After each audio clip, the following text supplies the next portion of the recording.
Hello, students, and welcome to Prep IAS. I am Shubhangi Sharma, your faculty for History and Culture. Students, as a part of this particular series, we are conducting a crash course for your UPSC CSC Prelims 2023. The topic for today is going to be Vijayanagar and Bahmani kingdoms. So let's begin. Now, students, in the last lecture, we had understood कि भाई तैमूर का invasion हुआ 1398 में। तैमूर के invasion के बाद में India में क्या होता है, 1400 से 1525 के बीच में हम देखते हैं कि इंडिया में बहुत सारे छोटे छोटे प्रोविंशियल किंगडम्स आ जाते हैं। इन प्रोविंशियल किंगडम्स के तहत दिल्ली में दो बड़ी डायनेस्टी आती है, सैयद और लोधी, और उसके अलावा हमने बचे हुए जो किंगडम्स थे जैसे कि शर्कीज हो गए, कश्मीर में कौन बैठा है, मेवाड़ में कौन बैठा है, इन सब का डिस्कशन किया था। इसके अलावा स्टूडेंट्स हमने देखा था कि डेक्कन के अंदर दो बड़ी पावर्स इमर्ज होती हैं, एक है आपका बहमनी किंगडम और दूसरा है आपका विजयनगर किंगडम। स्टूडेंट्स, इन दोनों किंगडम्स की बात हमने पहले भी डिस्कशन किया है कि ये जो दोनों किंगडम्स हैं ये इंडिपेंडेंस मोहम्मद बिन तुगलक की रेन में ही डिक्लेयर कर देंगे, और फिर फिरोज शाह तुगलक जो हैं वो पावर में जब आते हैं तो इनको कैप्चर करने की कोशिश नहीं करते। एज अ रिजल्ट स्टूडेंट्स हम देखते हैं in the middle of 14th century, ठीक है, यानी कि 1350s के आसपास ही विजयनगर और बहमनी जो हैं ये पावर में आ जाएंगे। यहाँ पे मैंने आपके लिए मैप दिया है जिससे आप विजुअलाइज कर पाए कि बहमनी कहाँ पे है और विजयनगर कहाँ पे है। सो डेक्कन के एरिया में हमारे पास बहमनी है, और बहमनी से हम और डीप साउथ की तरफ जाएंगे तो हमारे पास में विजयनगर किंगडम है। तो ये दोनों जो किंगडम्स हैं इंडिपेंडेंस डिक्लेयर कर देते हैं, कब? मोहम्मद बिन तुगलक की रेन में ही। और इसके बाद में हम देखते हैं विजयनगर खास करके मिडिवल इंडिया के अंदर एक बहुत बड़ा हिंदू एम्पायर की तरह इमर्ज होता है। यहाँ पे स्टूडेंट्स अपने डिस्कशन के साथ स्टार्ट करते हैं। पहले हम विजयनगर किंगडम का डिस्कशन करेंगे और फिर विजयनगर के बाद हम बहमनी किंगडम का डिस्कशन करेंगे। स्टूडेंट्स, विजयनगर किंगडम की अगर बात करी जाए तो विजयनगर किंगडम के हमारे पास बहुत सारे लिटरेरी सोर्सेस हैं। लिटरेरी सोर्सेज की अगर हम बात करें तो इसमें सबसे ज़्यादा जो रिफाइंड और सबसे ज़्यादा हेल्पफुल जो रिसोर्सेज हैं वो बहुत सारे यूरोपियन ट्रैवलर्स के हैं जो कि इंडिया की तरफ आए थे और विजयनगर किंगडम को इन्होंने विजिट किया था। तो यहाँ पे मैंने स्लाइड में आपके लिए सबसे इंपॉर्टेंट जो ट्रैवलर्स हैं उनकी लिस्ट बनाई है। सबसे पहले तो स्टूडेंट्स हमारे पास में एक रूलर है देवराय टू। देवराय टू ने खुद अपने कॉपर प्लेट इंस्क्रिप्शंस निकाले थे जिन्हें हम श्रीरंगम कॉपर प्लेट इंस्क्रिप्शंस बोलते हैं। इन इंस्क्रिप्शंस के अंदर हम देखते हैं कि हमें विजयनगर रूलर्स की जीनियोलॉजी यानी कि हमें उनकी डायनेस्टिक हिस्ट्री और उसके अलावा हमें उनके पॉलिटिकल अचीवमेंट्स का डेटेबल रिकॉर्ड मिलता है कि भाई इस तारीख को ये कैप्चर किया, इस तारीख को इसका कोरोनेशन हुआ, एटसेट्रा। इस वजह से देवराय टू के कॉपर प्लेट इंस्क्रिप्शंस हमारे लिए काफी इंपॉर्टेंट हो जाते हैं। इसके अलावा स्टूडेंट्स हम देखते हैं हमारे पास एक इटालियन, बेसिकली वेनिस से थे, तो एक वेनिशियन ट्रैवलर आते हैं। देवराय वन एक विजयनगर के रूलर हैं उनके कोर्ट में, और इनका नाम है निकोलो कॉन्टी, और ये हमारे को विजयनगर का एक इलेबोरेट अकाउंट देते हैं। इसके अलावा स्टूडेंट्स हमारे पास एक पर्शियन ट्रैवलर भी आते हैं जिनका नाम है अब्दुल रजाक, और ये कैलिकट जो है वहां पे जैमोरिन्स बैठे हैं, उन जैमोरिन्स की डायनेस्टी के अंदर जाते हैं। और इसके अलावा हम देखते हैं कि ये विजयनगर एम्पायर की वेल्थ और विजयनगर एम्पायर के अंदर कैसी लाइफ थी इसका डिस्कशन भी करते हैं। इसके अलावा हमारे पास विजयनगर के जो सबसे पावरफुल रूलर थे कृष्ण देव रॉय, उनकी रेन में दो पोर्चुगीज ट्रैवलर्स आते हैं, डोमिंगो पेज और बारबोसा, और ये दोनों जो हैं अपने ट्रैवल के तहत जो अकाउंट्स लिखते हैं इसके थ्रू हमें इस एम्पायर के बारे में पता चलता है। तो यहाँ पे स्टूडेंट्स हम देख रहे हैं काफी सारे फॉरेन ट्रैवलर्स हैं और अलग अलग रूलर्स की रेन में आ रहे हैं, तो कौन किसकी रेन में आया और कौन सी कंट्री से आया ये हमें याद रखना जरूरी है। इसी के साथ स्टूडेंट्स आगे बढ़ते हैं और देखते हैं कि भाई विजयनगर एम्पायर जो है इसका फॉर्मेशन, इसका फाउंडेशन कैसे हो। जैसा कि मैंने आपको बताया था दोनों के दोनों विजयनगर और बहमनी दोनों के दोनों एम्पायर जो हैं middle of the 14th century AD यानी 1350s के आसपास तक प्रॉपरली इस्टेब्लिश हो जाएंगे। विजयनगर किंगडम की अगर बात करी जाए तो 5 भाइयों ने मिलके विजयनगर एम्पायर को स्थापित किया था। इन 5 भाइयों में सबसे इंपॉर्टेंट और जो इसके फाउंडर माने जाते हैं वो है बुक्का और हरिहरा। इसके अलावा जो बचे हुए 3 भाई हैं स्टूडेंट्स उसमें है कंपन, मुदप्पा एंड मरप्पा। तो ये 5 भाई जो हैं ये मिलके विजयनगर किंगडम का फाउंडेशन करते हैं। ये जो पांचों भाई हैं स्टूडेंट्स, इनकी डायनेस्टी का जो नाम है उसे संगम डायनेस्टी बोला जाता है। बेसिकली विजयनगर एम्पायर के अंदर हम 4 सक्सेसिव डायनेस्टीज देखते हैं, और पहली डायनेस्टी जो कि विजयनगर किंगडम का फाउंडेशन करेगी, उस डायनेस्टी को संगम या फिर यादव डायनेस्टी भी कहा जाता है, और इसके फाउंडर्स थे हरिहरा और बुक्का। विजयनगर किंगडम जो है स्टूडेंट्स, इसकी कैपिटल का नाम, विजयनगर का नाम जो है उसको हम बोलते हैं सिटी ऑफ विक्ट्री, और ये तुंगभद्र नदी जो है उसके सदर्न बैंक पर सिचुएटेड है। यहाँ पे स्टूडेंट्स हम देखते हैं कि विजयनगर का विजयनगर नाम किस लिए पड़ा, क्योंकि हरिहरा और बुक्का जो हैं, इनके जो रिलीजियस गुरु थे उनका नाम था विद्यारण्य। ये जो विद्यारण्य थे, इनसे इंस्पायर होके और इनको कमेमोरेट करने के लिए इन्होंने विद्यानगर या फिर विजयनगर जो है उसको तुंगभद्र नदी के ऊपर बनाया था। तो विजयनगर का नाम कैसे पड़ा, इनके स्पिरिचुअल गुरु जो हैं, इनके रिलीजियस गुरु जो हैं विद्यारण्य, उनको कमेमोरेट करने के लिए, उनको रिस्पेक्ट देने के लिए इन्होंने इस पर्टिकुलर सिटी का नाम रखा विजयनगर। यहां से स्टूडेंट्स आगे बढ़ते हैं और जो हमारे पास 4 सक्सेसिव डायनेस्टीज हैं विजयनगर की, उनको ट्रेस करते हैं। जैसा कि मैंने आपको बताया, विजयनगर किंगडम में हमें 4 डायनेस्टीज मिलेंगी। सबसे पहली डायनेस्टी है संगम डायनेस्टी। संगम डायनेस्टी के बाद आते हैं सलुवा। सलुवा के बाद आती है तुलुवा डायनेस्टी, और तुलुवा डायनेस्टी के बाद आती है हमारे पास अराविडु डायनेस्टी, और अराविडु डायनेस्टी के बाद विजयनगर किंगडम जो है वो खत्म हो जाता है। यहाँ पे स्टूडेंट्स संगम डायनेस्टी जो है वो इसके फाउंडर हैं, जिनके लिए मैंने आपको बताया इनको यादव भी बोला जाता है। इसके फाउंडर कौन हुए, फाउंडर हुए हरिहरा और बुक्का। तो हरिहरा और बुक्का जो हैं, इनको संगम डायनेस्टी का फाउंडर मानते हैं। संगम डायनेस्टी के बाद हमारे पास एक शॉर्ट लिव्ड डायनेस्टी आती है, ज्यादा लंबे समय नहीं चली। इसका नाम है सलुवा डायनेस्टी, और इसके फाउंडर थे नरसिम्हा। इसके बाद में स्टूडेंट्स हम देखते हैं कि नरसिम्हा डायनेस्टी को सक्सीड करती है तुलुवा डायनेस्टी, और तुलुवा डायनेस्टी वो पीरियड है जिसमें विजयनगर अपनी हाइट्स पे होता है, बहुत ही फॉर्मिडेबल पावर बन जाता है। तुलुवा डायनेस्टी के फाउंडर थे स्टूडेंट्स तुलुवा नरसर नायक, लेकिन इनको सक्सीड करते हैं एक बहुत ही और सबसे पावरफुल रूलर जिनका नाम है कृष्ण देव राय। तो हम देखते हैं तुलुवा डायनेस्टी के सबसे इंपॉर्टेंट रूलर कौन होने वाले हैं, कृष्ण देव राय होने वाले हैं। इसके बाद में स्टूडेंट्स हमारे पास में विजयनगर की लास्ट लाइन यानी कि लास्ट डायनेस्टी आती है, जिसका नाम है अराविडु, और अराविडु के फाउंडर का नाम है तिरुमल। तो यहाँ पे चारों डायनेस्टीज के नाम और चारों के फाउंडर के नाम आपको याद होने चाहिए।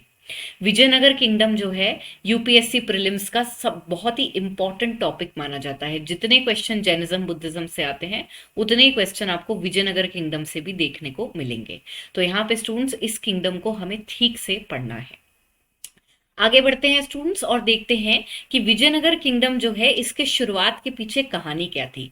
काफी इंटरेस्टिंग कहानी है, इसलिए मैंने इसको यहाँ पर इंक्लूड कर लिया है। विजयनगर के जो रूलर्स हैं स्टूडेंट्स, हरिहरा और बुक्का जो हैं, उनके लिए माना जाता था कि ये पहले काकाटियाज ऑफ वरांगल जो हैं उनके फ्यूडेटरीज थे, और उसके बाद इन्होंने कुछ समय काम्पिल्ली जो कि कर्नाटका का पुराना नाम है, वहां पे मिनिस्टर्स की तरह काम किया। यहाँ पर स्टूडेंट्स हम देखते हैं कि काम्पिल्ली जो है उसके ऊपर मोहम्मद बिन तुगलक अटैक कर देते हैं। अटैक करने का कारण ये था कि काम्पिल्ली के लोग जो रूलर्स थे उनके ऊपर ये आरोप लगाया गया था कि उन्होंने एक मुस्लिम रेफ्यूज को शेल्टर दिया था। इस वजह से मोहम्मद बिन तुगलक काम्पिल्ली पर अटैक कर देते हैं, और इसी के तहत हम देखते हैं हरिहरा और बुक्का को इम्प्रिजन कर लिया जाता है, क्योंकि ये काम्पिल्ली यानी कि मॉडर्न डे कर्नाटका में मिनिस्टर्स के बतौर सर्व कर रहे थे। जब इन दोनों को इस इन्वेजन के तहत मोहम्मद बिन तुगलक कैप्चर कर लेते हैं, इम्प्रिजन कर लेते हैं, उसके बाद इनको इस्लाम में कन्वर्ट कर दिया जाता है। तो हम देखते हैं स्टूडेंट्स कि कुछ समय के लिए हरिहरा और बुक्का जो हैं वो मुस्लिम बन गए थे, और फिर इनको अपॉइंट किया मोहम्मद बिन तुगलक ने कि काम्पिल्ली में जो रिबेलियन चल रहा है उसको कंट्रोल करो। फिर हम देखते हैं स्टूडेंट्स कुछ समय बाद हरिहरा और बुक्का जो हैं वो अपना इस्लाम का जो रिलीजन है और अपने जो नए मास्टर है मोहम्मद बिन तुगलक, उनके योग को थ्रो अवे कर देते हैं और दोबारा अपने पुराने फेथ को एक्सेप्ट कर लेते हैं और हिंदुइज्म में कन्वर्ट हो जाते हैं। हिंदुइज्म में कन्वर्ट होने के लिए स्टूडेंट्स इनको जो कंपेल करते हैं, कंपेल यानी कि जो इनको रास्ता दिखाते हैं दोबारा से, वो होते हैं इनके रिलीजियस गुरु विद्यारण्य, जिनके नाम के ऊपर ही, जिनको कमेमोरेट करने के लिए इन्होंने विजयनगर को इस्टेब्लिश किया। तो यही पॉइंट हमारा लास्ट पॉइंट है कि विजयनगर जो है इसको इन्होंने तुंगभद्रा नदी पर बनाया, किसको कमेमोरेट करने के लिए? अपने रिलीजियस गुरु विद्यारण्य को। इसके अलावा हमने इनका बैकग्राउंड भी देख लिया। पहले ये काकाटियाज ऑफ वरांगल के फ्यूडेटरीज थे, वहां से अलग होके इन्होंने कर्नाटका में बतौर मिनिस्टर की तरह सर्व किया। कुछ समय के लिए मुसलमान बन गए मोहम्मद बिन तुगलक के अंडर, लेकिन फिर से इन्होंने हिंदुइज्म को एक्सेप्ट किया विद्यारण्य के अंडर, और फिर इन्होंने विजयनगर का फॉर्मेशन किया। इसी के साथ स्टूडेंट्स आगे बढ़ते हैं और मेजर रूलर्स की बात करना शुरू करते हैं। संगम डायनेस्टी की अगर हम बात करें स्टूडेंट्स, तो संगम डायनेस्टी को शुरू किसने किया? पहले रूलर बनते हैं हरिहरा, और हरिहरा के बाद पावर में आते हैं बुक्का। बुक्का के बाद में स्टूडेंट्स हम देखते हैं पावर में आते हैं दूसरे रूलर हरिहरा टू, और हरिहरा टू के अंदर हम देखते हैं बहुत सारा टेरिटोरियल एक्सपेंशन होता है। हरिहरा टू के बाद जो हमारे पास सबसे बड़े रूलर आते हैं संगम डायनेस्टी के, उनका नाम है देवराय वन। देवराय वन की अगर हम बात करें स्टूडेंट्स, तो इनकी रेन में बहुत सारा पॉलिटिकल एक्सपेंशन भी होता है, और उसके अलावा आर्ट एंड कल्चर के डोमेन में भी हम देखते हैं इनकी रेन में बहुत सारा फ्लरिशमेंट होता है। अगर हम देवराय वन की बात करें स्टूडेंट्स, तो देवराय वन का सामना होता है एक बहामिनी रूलर से, फिरोज शाह बहामिनी। फिरोज शाह बहामिनी और देवराय वन के अंदर दो लड़ाइयां होती हैं। पहली लड़ाई में देवराय वन हार जाते हैं, और दूसरी लड़ाई में ये फिरोज शाह बहामिनी को हरा देते हैं। इसको थोड़ा सा एक्सपैंड करके जूम इन करके पढ़ते हैं। तो बेसिकली इन दोनों के बीच में लड़ाई किस लिए होती है? दोनों तुंगभद्रा दोआब जो है उसके ऊपर अपनी सुप्रीमेसी, अपना कंट्रोल बनाना चाहते हैं। इसके तहत हम देखते हैं कि देवराय वन जो है वो फिरोज शाह बहामिनी से लड़ाई करते हैं, लेकिन हारे जाते हैं। इसके तहत इनको बहुत सारा पैसा देना पड़ता है फिरोज शाह बहामिनी को, और उसके अलावा ये अपनी डॉटर का हाथ फिरोज शाह बहामिनी को देते हैं as a part of matrimonial alliance. लेकिन ये जो पीस है इन दोनों के बीच में, ये बहुत ही शॉर्ट लिव्ड होता है, और हम देखते हैं देवराय वन अपनी सुप्रीमेसी के लिए और अपनी पावर को कंसोलिडेट करने के लिए वरांगल के रूलर्स के साथ में अलायंस बना लेते हैं, जिससे पावर बैलेंस शिफ्ट हो जाता है, और अब देवराय वन ज्यादा पावरफुल हो जाते हैं। इसी बीच में हम देखते हैं फिरोज शाह बहामिनी जो है वो विजयनगर एम्पायर की एक टेरिटरी जिसका नाम है पंगल, उसके ऊपर अटैक कर देते हैं। यहां पे हम देखते हैं कि इस वजह से डायरेक्टली हम देखते हैं दोबारा देवराय वन और फिरोज शाह बहामिनी का सामना होता है। इस टाइम देवराय वन जीत जाते हैं और फिरोज शाह बहामिनी को बुरी तरह से हरा देते हैं। इसके बाद में हम देखते हैं students with in 2 years Devaraya one जो है पूरा कृष्ण तुंगभद्रा दोआब का जो रीजन है उसको रिकैप्चर कर लेते हैं, और पंगल को भी वापस से फिरोज शाह बहामिनी के हाथ से ले लेते हैं। तो यहाँ पे हमने देखा 2 फाइट्स हो रही हैं इन दोनों के बीच में। इसी के साथ साथ स्टूडेंट्स हमें ये भी पता चल जाता है कि कौन किसके कंटेम्पररी था। ईयर्स याद करने की जरूरत नहीं है, पॉलिटिकल हिस्ट्री से हमें ये याद रह जाता है कि कौन किसका कंटेम्पररी था। तो फिरोज शाह बहामिनी और देवराय वन एक दूसरे के कंटेम्पररी हैं, दोनों लड़ते हैं। एक बार फिरोज शाह बहामिनी जीत जाते हैं और दूसरी बार देवराय वन जीत जाते हैं। इसके अलावा स्टूडेंट्स जैसे कि मैंने आपको बताया था कि आर्ट एंड कल्चर और आर्किटेक्चर के पर्सपेक्टिव में भी इनकी जो रेन है वो काफी फ्लरिश कर रही थी। देवराय वन ने 2 डैम बनवाए। एक डैम तो इन्होंने तुंगभद्रा नदी पर बनवाया जिससे कि वो शॉर्टेज ऑफ वाटर की जो प्रॉब्लम थी उसको कंट्रोल कर सके। उसके अलावा दूसरा डैम इन्होंने हरिद्रा नदी पर बनवाया इरिगेशन पर्पसेस के लिए। इसके अलावा स्टूडेंट्स अगर हम इनके एडमिनिस्ट्रेशन की बात करें तो एडमिनिस्ट्रेशन में बिल्कुल भी रिलीजन का रोल नहीं था। काफी सेक्युलर रूलर की तरह ये एडमिनिस्ट्रेशन को आगे बढ़ाते थे, और इसी के तहत हम देखते हैं कि देवराय वन के अंडर बहुत सारे मुस्लिम्स हैं जिनको ये अपनी आर्मी के अंदर इंडक्ट करते थे।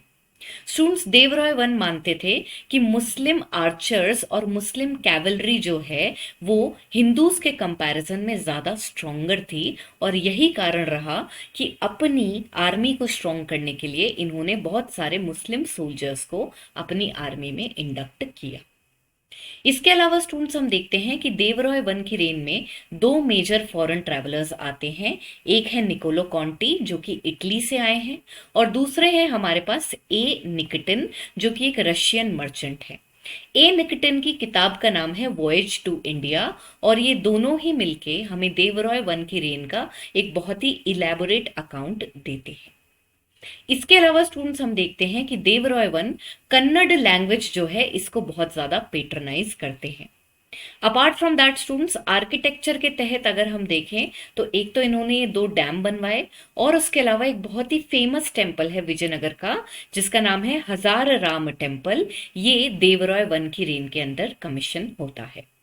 तो पॉलिटिकल हिस्ट्री देख ली, और उसके अलावा आर्ट और आर्किटेक्चर के फील्ड में देवरॉय वन की रेन में क्या हो रहा है इसका डिस्कशन हमने कर लिया है। स्टूडेंट्स, देवरॉय वन के बाद जो हमारे पास नेक्स्ट इंपॉर्टेंट रूलर आते हैं संगम डायनेस्टी के, उनका नाम है देवरॉय टू। देवरॉय टू की अगर हम बात करें स्टूडेंट्स, तो इनकी रेन में हमारे को जो इंफॉर्मेशन मिलती है वो एक लेटर पोर्चुगीज ट्रैवलर से मिलती है जिनका नाम है नुनीज। नुनीज इनकी रेन में नहीं आए हैं, 16th सेंचुरी में आए हैं। बाहमिनी किंगडम के जो सक्सेसर स्टेट्स थे वहां पर ये बैठते थे, और हम देख रहे हैं नुनीज ने हमारे को देवरॉय वन की रेन के बारे में बताया है। यहाँ पे नुनीज स्टूडेंट्स ये कहते हैं कि किलोन, श्रीलंका, पुलिकुट, पेगु और टेनसरीम जो कि बर्मा और मले पेनिनसुला का एरिया था, इन सब के जो राजा हैं वो देवरॉय टू जो हैं इनको ट्रिब्यूट पे किया करते थे। इस तरह के जो स्टेटमेंट्स होते हैं स्टूडेंट्स, ये सीधे सीधे आपके प्रीलिम्स एग्जाम के अंदर आ सकते हैं कि भाई ये लाइन किस ट्रैवलर ने बोली थी। तो आंसर होगा नुनीज। फर्दर ये भी पूछा जा सकता है कि भाई वो कौन सी कंट्री से आए थे, तो ये पोर्चुगीज ट्रैवलर थे।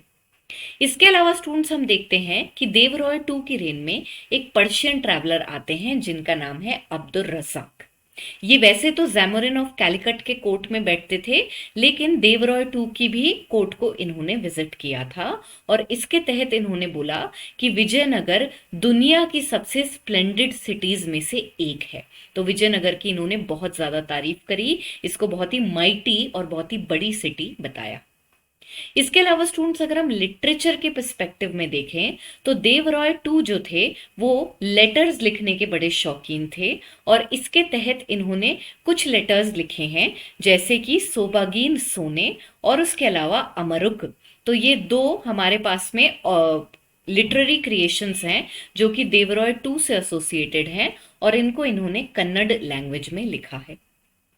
कन्नड़ लैंग्वेज के अलावा संस्कृत लैंग्वेज में भी पारंगत हासिल कर रखी थी देवरॉय टू ने, और इसके तहत इन्होंने एक किताब लिखी थी जिसका नाम है महानाटक सुधा निधि। तो ये लिटरेरी कॉम्पोजिशंस हैं जो कि देवरॉय टू ने बनाए थे।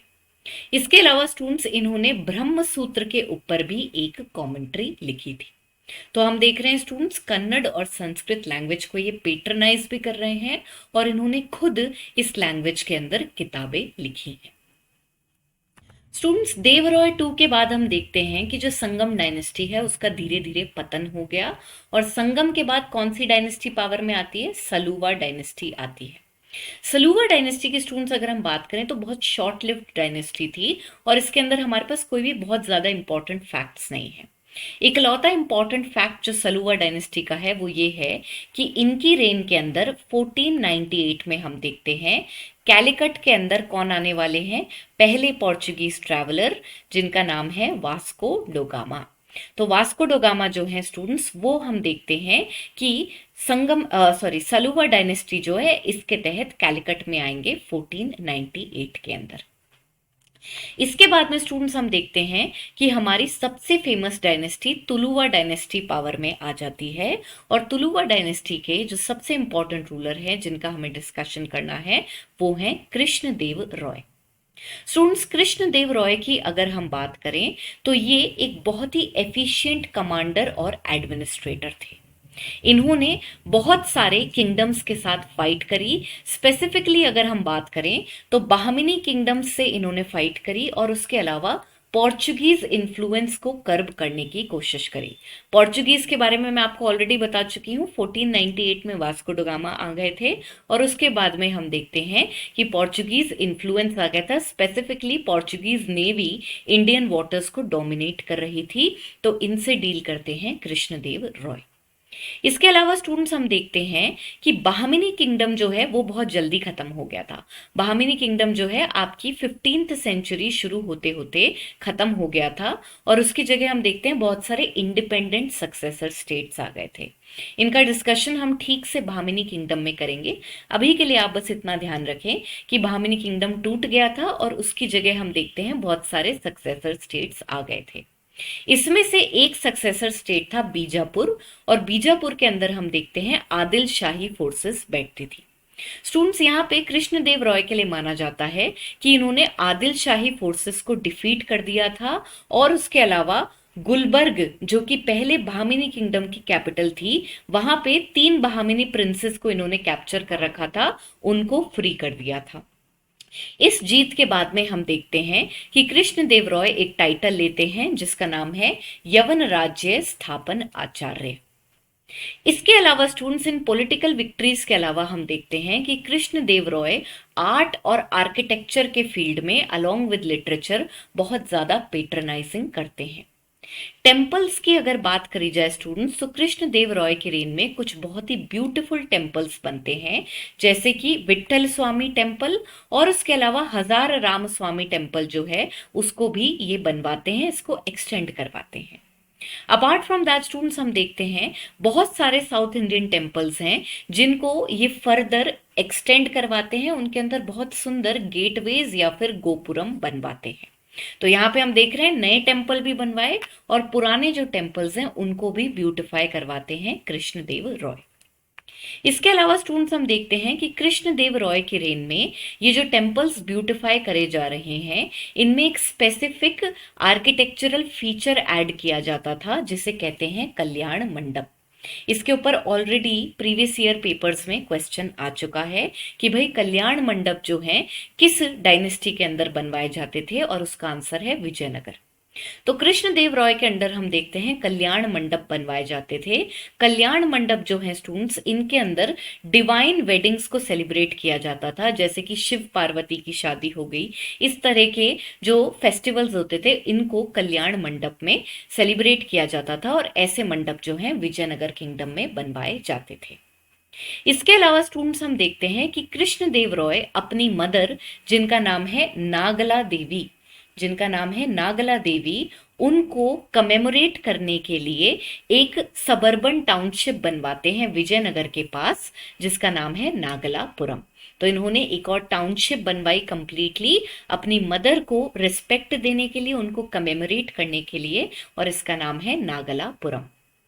इसके अलावा स्टूडेंट्स हम देखते हैं तिरुपति टेम्पल जो कि बहुत ही पॉपुलर और बहुत ही रिच टेम्पल है। ये जो टेम्पल है इसको फर्दर डेवलप करवाते हैं कृष्णदेव रॉय अपनी रेन में। तो ये कुछ इंपॉर्टेंट फैक्ट्स हैं स्टूडेंट्स जो कि कृष्णदेव रॉय से एसोसिएटेड हैं। इसके अलावा स्टूडेंट्स हम देखते हैं कि कृष्णदेव रॉय ने लिटरेचर के फील्ड के अंदर कन्नड़ और तेलुगु लैंग्वेज को काफी प्रमोट किया था। तेलुगु लैंग्वेज में इन्होंने खुद एक किताब लिखी है जिसका नाम है अमुक्त मलयादा। इसके अलावा स्टूडेंट्स इन्होंने और भी किताबें लिखी हैं। आर्ट एंड कल्चर के अंदर जब हम लैंग्वेज और लिटरेचर का डिस्कशन करेंगे वहां पे मैं आपको कृष्णदेव रॉय की रेन में कौन सी किताबें बनी उसकी डिटेल्स दे दूंगी। यहाँ के लिए हम बस एक और एडिशन रख रहे हैं कि भाई कन्नड़ और तेलुगु जो लैंग्वेज है उसको पेट्रनाइज करते थे कृष्णदेव रॉय, और तेलुगु लैंग्वेज में इन्होंने एक बहुत ही पॉपुलर किताब लिखी थी जिसका नाम है अमुक्त मलयादा। कृष्णदेव रॉय के बाद स्टूडेंट्स हम देखते हैं अच्युत देव रॉय जो हैं वो थ्रोन पर आते हैं, और इसके बाद में हम देखते हैं कि जो हमारी तुलुवा डायनेस्टी है वो धीरे धीरे खत्म हो जाएगी और फिर हमारी लास्ट लाइन पावर में आएगी जिसका नाम है अराविडु। तो हमारे पास में अच्युत देव रॉय हैं। अच्युत देव रॉय के बाद हमारे पास सदाशिव राय आएंगे और सदाशिव राय के बाद में हम देखते हैं कि ये जो डायनेस्टी है खत्म हो जाएगी और लास्ट लाइन आएगी विजयनगर एम्पायर की, दैट इज अराविडु लाइन। तो आगे बढ़ते हैं और देखते हैं कि भाई अराविडूज के अंडर क्या हुआ। स्टूडेंट्स, अराविडूज जिस टाइम पे हमारे पास में तुलुवा डायनेस्टी डिक्लाइन करने लगी, उस टाइम हम देखते हैं कि सलुवाज और अराविडू लाइन, इन दोनों के अंदर जो है दोबारा से एक बार स्ट्रगल होता है और अराविडूज पावर में आ जाते हैं। अराविडू जो रूलर थे, जो लड़ रहे थे, उनका नाम था राम रॉय। लेकिन राम रॉय जो है इमीडिएटली थ्रोन अज्यूम नहीं करते, इंस्टेड वो सदाशिव राय को बैठा देते हैं, जो कि संगम डायनेस्टी के रूलर हैं। यहाँ पे इनको थ्रोन पर तो ये बिठा देते हैं, लेकिन खुद डी फैक्टो रूलर की तरह ये रूल करते हैं। यहाँ पर स्टूडेंट्स हम देखते हैं कि राम राय की जो रेन है, उसमें 1565 में बाहमिनी किंगडम, जो ऑलरेडी टूट चुका है 5 सक्सेसर स्टेट्स में, उसकी 4 पावर्स हैं, बीजापुर, अहमदनगर, गोलकोंडा और बिदर। तो इसको अभी हम डिस्कस भी करेंगे आगे कि भाई बाहमिनी किंगडम कैसे टूटा और कौन सी पावर्स आई। सो बेसिकली अपने पास 5 पावर्स हैं, 4 के नाम यहाँ लिखे हैं, बीजापुर, अहमदनगर, गोलकोंडा और बिदर। और बिदर के अलावा हमारे पास में है बिरार। ठीक है, बिदर के अलावा हमारे पास है बिरार। तो इन 5 पार्ट्स के अंदर टूट गया था Bahmani kingdom, beginning of 16th century के अंदर ही। तो यहाँ पर स्टूडेंट्स हम देखते हैं कि ये टूट गया और इसमें से जो सक्सेसिव स्टेट्स थे, उन्होंने अपनी पावर कंबाइन करके अटैक किया विजयनगर किंगडम पर, जिसको बैटल ऑफ तल्लीकोट भी बोला जाता है। यहाँ से स्टूडेंट्स हम देखते हैं कि जो विजयनगर किंगडम है वो हार गया इस बैटल के अंदर, और इसके बाद इनकी पावर धीरे धीरे डिक्लाइन करने लग गई। यहाँ पर ये खत्म नहीं होते हैं। 1565 के बैटल के बावजूद स्टूडेंट्स आप देखेंगे कि ये जो लोग हैं, ये पूरी 1 सेंचुरी के लिए और टिकने वाले हैं। यानी कि हम देखेंगे विजयनगर किंगडम जो है वो 17th सेंचुरी तक टिका रहेगा। इसके बावजूद यहाँ पे जो पॉइंट हमारे लिए याद रखने का वो है कि भाई बैटल ऑफ तल्लीकोट कौन था और दोनों तरफ कौन थे। एक तरफ विजयनगर किंगडम है, दूसरी तरफ बीजापुर, अहमदनगर, गोलकोंडा और बिदर है। यहाँ पे स्टूडेंट्स आप देखेंगे, इसके अलावा जो हमारे पास विजयनगर एम्पायर के लास्ट रूलर थे, उनका नाम है श्रीरंग द थर्ड। तो अगेन स्टूडेंट्स, एक क्विक रिकैप में हमारे पास में 4 डायनेस्टीज है, संगम, सलुवा, तुलुवा और अराविडू। चारों के फाउंडर्स हमने देख लिए। सबसे इंपॉर्टेंट हमारे पास तुलुवा डायनेस्टी है, उसके अंदर हमारे पास है कृष्णदेव रॉय। कृष्णदेव रॉय का जो एडमिनिस्ट्रेशन है और उन्होंने जो भी आर्ट एंड कल्चर के डोमेन में काम किया है, वो सब हमारे लिए बहुत इंपॉर्टेंट है। उन्होंने जो किताबें लिखी हैं स्टूडेंट्स, उनको हम अलग से आर्ट एंड कल्चर में जब लैंग्वेजेस एंड लिटरेचर करेंगे, उस टाइम और ठीक से डिस्कस कर लेंगे। इसी के साथ स्टूडेंट्स आगे बढ़ते हैं और देखते हैं कि फाइनली विजयनगर किंगडम का डिक्लाइन कैसे हुआ। सो बेसिकली हम देखते हैं कि लेट 17th सेंचुरी आते आते कंप्लीटली खत्म होगा विजयनगर किंगडम। यहाँ पर हम देखते हैं कि ये जो लास्ट 1 सेंचुरी बचती है, इसके अंदर इनकी आर्मी के जो मिलिट्री कमांडर थे, जिनको नायक भी बोला जाता है, उनकी पावर बहुत ज्यादा बढ़ गई और उन्होंने इंडिपेंडेंस डिक्लेयर करना शुरू कर दिया। तो यहाँ पर स्टूडेंट्स अभी विजयनगर के एडमिनिस्ट्रेशन हम नेक्स्ट स्लाइड से पढ़ना शुरू करेंगे। वहां पर मैं आपको दिखाऊंगी कि कैसे विजयनगर के अंदर जो मिलिट्री कमांडर्स होते थे, उनके हाथ में बहुत पावर होती थी, और इन्होंने अपनी पावर, जैसे ही बैटल ऑफ तल्लीकोट के बाद विजयनगर रूलर्स की पावर कम होने लगी, तो इन्होंने अपनी पावर असर्ट करना शुरू कर दिया। और इस वजह से हम देखते हैं कि धीरे धीरे 1 सेंचुरी बढ़ते बढ़ते विजयनगर डिक्लाइन हो गया, और इसके डिक्लाइन होने का मेन कारण है नायक्स का इंडिपेंडेंस डिक्लेयर करना। इसके अलावा स्टूडेंट्स हम देखते हैं कि जो हमारा विजयनगर किंगडम है वो कल्चरली बहुत डाइवर्स था। कल्चरली डाइवर्स होने का कारण ये था कि इसके अंदर तमिलनाडु, हमारा आंध्र प्रदेश, कर्नाटका, इन सब का जो रीजन है वो पूरा मिक्स होके आता था। इस वजह से बहुत सारी लैंग्वेजेस बोली जाती थी और बहुत सारे टाइप के कल्चर इसमें फ्लरिश कर रहे थे। तो यहाँ पे स्टूडेंट्स डिक्लाइन के कारण 2 रहे, बैटल ऑफ तल्लीकोट, जिसमें हम देखते हैं बाहमिनी सक्सेसर स्टेट्स विजयनगर को हरा देते हैं। इसके बाद में भी 1 सेंचुरी तक विजयनगर किंगडम टिका रहेगा, लेकिन हम देखते हैं कि जो मिलिट्री कमांडर्स हैं, जो नायक हैं, वो एक एक करके इंडिपेंडेंस असर्ट करना शुरू कर देंगे, और इस वजह से फाइनली विजयनगर किंगडम खत्म हो जाएगा। इसी के साथ स्टूडेंट्स आगे बढ़ते हैं और विजयनगर की एडमिनिस्ट्रेशन देखना शुरू करते हैं। जैसा कि मैंने आपको बताया कि हमारे पास में जो मिलिट्री कमांडर्स हैं, उनके पास बहुत ज्यादा पावर थी। तो यहाँ पे जो मिलिट्री का सिस्टम होता था स्टूडेंट्स, उसको बोला जाता था नायक, या फिर अमर नायक, या फिर नयंकार सिस्टम। इसके अंदर स्टूडेंट्स क्या होता था, विजयनगर के जो मिलिट्री कमांडर्स होते थे, उनको हम कहते थे नायक। हर जो नायक होता था उसको पेमेंट कैश में नहीं होती थी बल्कि लैंड में होती थी। तो इनको एक एरिया दे दिया जाता था एडमिनिस्ट्रेशन के लिए। यहाँ पे ये जो नायक होता था जिसको एडमिनिस्टर करने के लिए एरिया मिला है, वहां पे उसकी ड्यूटीज में क्या क्या होता था। एक तो उसको एग्रीकल्चरल एक्टिविटीज को एक्सपैंड करना होता था। इसके अलावा स्टूडेंट्स हम देखते हैं कि उसको अपने गिवन टेरिटरी के अंदर टैक्सेस कलेक्ट करने होते थे। और टैक्सेस कलेक्ट करने के बाद जो इनकम आती थी उसमें से वो अपनी पर्सनल सैलरी निकालता था। और पर्सनल सैलरी निकालने के अलावा एक छोटी यूनिट ऑफ आर्मी किंग के बिहाफ पर मेंटेन करता था।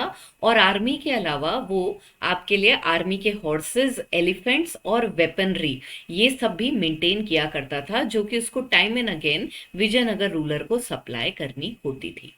यहाँ पे स्टूडेंट्स इसी पॉइंट से आप समझ जाएंगे कि नयनकारों ने नायक जो हैं उन्होंने गड़बड़ कहाँ करी। अगर मान लीजिए उनके पास में लैंड भी है, उसके अलावा उनके पास उसकी रेवेन्यू भी आ रही है, रेवेन्यू के अलावा उनके पास आर्मी है, आर्मी के अलावा वेपनरी है, वेपनरी के अलावा एनिमल्स हैं उनके पास में, हॉर्सेस और एलिफेंट्स हैं वॉर के। तो आप देखेंगे कि कभी कभी ऐसा होता था, बैटल ऑफ तल्लीकोट में भी ऐसा हुआ है कि कोई आर्मी की टुकड़ी को पहुंचना था जो कि किसी नायक के अंडर थी, पर वो पहुंचे ही नहीं, उन्होंने धोखा दे दिया। And as a result students आप समझ सकते हैं कि अगर ऐसा होगा तो आर्मी डिसेंट्रलाइज्ड है और टाइम पे अगर उसको यूनाइट नहीं किया गया तो पावर कम हो जाती है। और इसी कारण से बैटल ऑफ तल्लीकोट में भी विजयनगर किंगडम हारा था। और आगे जाके हम देखते हैं ये नायक जिनके पास लैंड है, आर्मी है, पैसा है, ये जो है इंडिपेंडेंस असर्ट करने लगेंगे। स्टूडेंट्स इन सारे स्ट्रॉन्ग बैकग्राउंड के अलावा हम देखते हैं जो टेरिटरी किसी नायक को दी जाती थी उसके अंदर जो फोर्ट्स होते थे उनकी कमांड भी इनके हाथ में होती थी। तो ये एक और पॉइंट हमें मिल गया जिससे हमें पता चल रहा है कि नायक्स कितने पावरफुल हैं। जो भी एरिया, जो भी लैंड इनको एडमिनिस्टर करने के लिए दी गई है उसके अंदर हम देख रहे हैं कि भाई ये फोर्ट्स भी कमांड कर रहे हैं। तो मान लीजिए बाई चांस अगर कोई गड़बड़ भी होती है, विजयनगर का कोई रूलर इन पे अटैक करने आता है, तो ये जाके अपने फोर्ट में बंद हो जाते हैं। तो यहाँ पर हमने देखा ओवरऑल इनके पास बहुत पावर है। पेमेंट इनको कैसे हो रही है, लैंड में हो रही है। इनके पास ड्यूटी क्या है, अपने एरिया में एग्रीकल्चर बढ़ाने की, एडमिनिस्ट्रेशन देखने की, आर्मी मेंटेन करने की और फोर्ट्स को कमांड करने की। इस कारण से ये धीरे धीरे बहुत इंडिपेंडेंट हो जाते हैं और विजयनगर किंगडम का योग थ्रो अवे कर देते हैं। नाम याद रखेंगे स्टूडेंट्स हम इनका, नायक या फिर नयंकार सिस्टम या फिर अमर नायक सिस्टम। इसमें स्टूडेंट्स आप देखेंगे कि एग्रीकल्चरल एक्टिविटीज के अलावा ये जो रेवेन्यू है इनके पास में, एग्रीकल्चरल एक्टिविटी को बढ़ावा देना है, आर्मी मेंटेन करनी है, उसके अलावा ये जो रेवेन्यू होती थी ये टेम्पल मेंटेन करने के लिए और इरिगेशन वर्क के लिए भी यूज करते थे। नेचुरली अगर आपको एग्रीकल्चर बढ़ाना है तो उसका एक बहुत ही प्राइमरी पार्ट होता है इरिगेशन। तो इरिगेशन के अंदर भी इनको कुछ रेवेन्यू जो है वो लगानी पड़ती थी, इन्वेस्ट करनी पड़ती थी। इसके अलावा स्टूडेंट्स हम देख रहे हैं अगर विजयनगर किंग ने इनको इतनी सारी छूट दे रखी है तो नेचुरली रिटर्न में वो भी कुछ इनसे एक्सपेक्ट कर रहा होगा।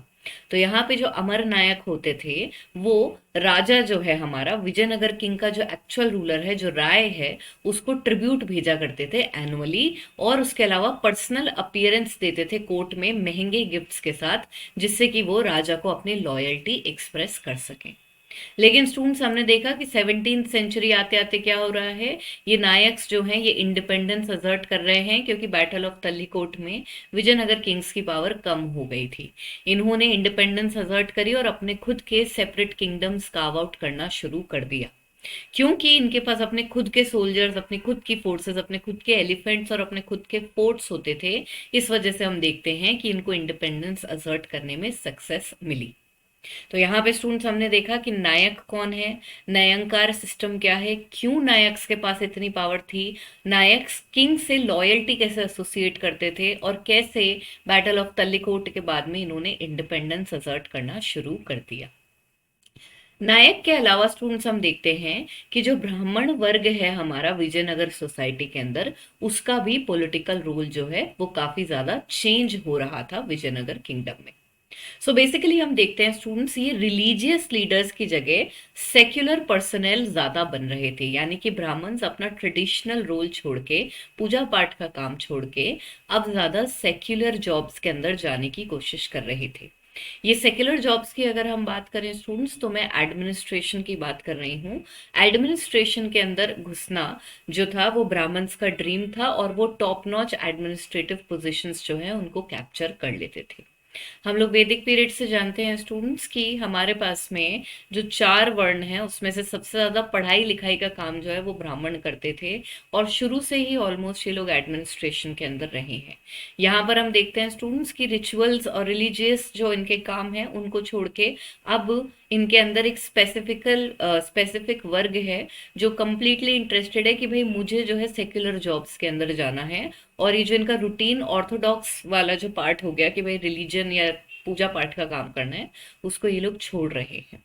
इसके अलावा स्टूडेंट्स हम देखते हैं कि बहुत सारे ब्राह्मण जो थे वो फोर्ट्स के इंचार्ज थे, यानी कि ये दुर्ग दंडनायक थे। तो यहाँ पर हमें एक टर्म और मीनिंग मिल गया है, इसको हमें याद रखना है। इसके अलावा स्टूडेंट्स आप देखेंगे ये जो मेजोरिटी ऑफ एजुकेटेड ब्राह्मण्स थे, इनको गवर्नमेंट सर्विसेज में एडमिनिस्ट्रेटर्स और अकाउंटेंट्स के बतौर काम करना था, जो इनको गुड प्रोस्पेक्ट्स लगते थे। और इसी वजह से हम देखते हैं कि भाई इनका जो रोल है वो चेंज हो रहा है। रिलीजियस लेजिटिमेसी के अलावा अब हम देख रहे हैं इन्होंने एडमिनिस्ट्रेटिव डिपार्टमेंट्स को भी हॉग करना शुरू कर दिया है।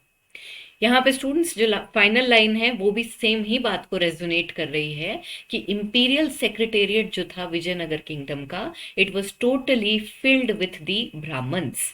यहाँ पे स्टूडेंट्स हम देखते हैं इन ब्राह्मण्स के अंदर एक स्पेसिफिक सबकास्ट थी जिसने इंपीरियल सेक्रेटेरिएट को हॉग करना शुरू किया था, और इनका नाम है तेलुगु नियोगीज। तो ये जो तेलुगु नियोगीज हैं, ये जो लोग थे स्पेसिफिकली अपना रिलीजियस वाला पुराना रोल छोड़ के एडमिनिस्ट्रेशन की तरफ इंटरेस्टेड हैं, और इंपीरियल सेक्रेटेरिएट में काम करने का डिजायर रखते हैं, और एक्चुअली में वहां पे पहुंच भी गए हैं। यहाँ पे जैसा कि मैंने आपको बताया, they were not very orthodox and they were not interested in performing religious rites, rather they wanted to be administrators just like you. Apart from that students, you can see that these people were playing important roles as military commanders। हमने already देख लिया कि ये दुर्ग दंडनायक थे, यानी कि ports के in charge थे। तो इन्होंने आर्मी के अंदर भी अपना रोल कमांड करना शुरू कर दिया। एडमिनिस्ट्रेशन में बैठे हैं, अकाउंट्स में बैठे हैं, मिलिट्री में एंटर कर गए हैं। तो यहाँ पर हम देख रहे हैं कि जो ब्राह्मण्स हैं वो इंपीरियल सेक्रेटेरिएट को इसी वजह से हॉग कर रहे थे।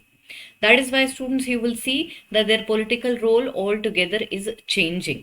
Apart from that students, in return of the duties that they were giving to the imperial secretariat as administrators, accountants or military commanders, they were given revenue of some crown villages which were known as Bhandarvad.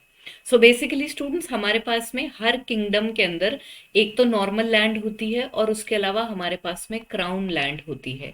ये बात मैंने आपको मौर्यज में भी बताई थी। Crown land क्या होती है स्टूडेंट्स? क्राउन लैंड वो होती है जिसका the revenue directly goes to state treasury. तो क्राउन लैंड क्या होती है? क्राउन लैंड वो होती है जिसका डायरेक्ट पैसा, जैसा सरकार की लैंड होती है आज के ज़माने में कि भाई ये गवर्नमेंट लैंड है, उसी तरह से राजा की अपनी पर्सनल लैंड होती थी जिसका रेवेन्यू डायरेक्टली स्टेट ट्रेजरी में जाता था। तो ये जो क्राउन लैंड्स होती थी इसमें से कुछ विलेजेस की रेवेन्यू निकाल के ब्राह्मणों को पेमेंट किया जाता था। Apart from that students you will see that अगर हम लैंड टेन्योर्स की बात करें, जिस तरह से हमने लैंड का डिवीजन कर रखा था पेमेंट के लिए, तो उसमें हमारे को 3 मेजर कैटेगरीज मिलती हैं। इन 3 मेजर कैटेगरीज में स्टूडेंट्स हमारे पास है अमरम, अमर या फिर अमरम।